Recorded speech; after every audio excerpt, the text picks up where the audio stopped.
একটা গ্রামে ছিল এক মহাজন। তার নাম সবাই ভয়ে উচ্চারণ করত। মানুষকে সে টাকা ধার দিত, কিন্তু সুদ এত বেশি চাইতো যে কেউ শোধ করতে পারতো না। গরিব কৃষকরা তার কাছে ঋণ নিলে জমি ঘর সব হারাতো।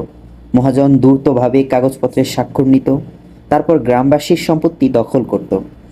একদিন গ্রামের এক দরিদ্র কৃষক রহিম ফসল নষ্ট হয়ে যাওয়ায় মহাজনের কাছে টাকা ধার নিল।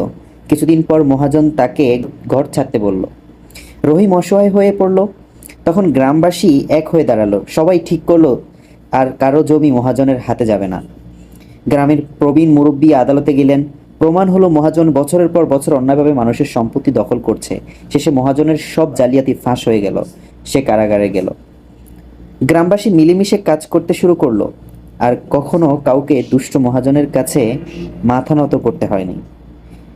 মোরাল অফ দ্য স্টোরি হলো, অন্যায়ের কাছে মাথা নোয়ালে কষ্ট বাড়ে, আর ঐক্যবদ্ধ হলে দুষ্ট লোকও হার মানে।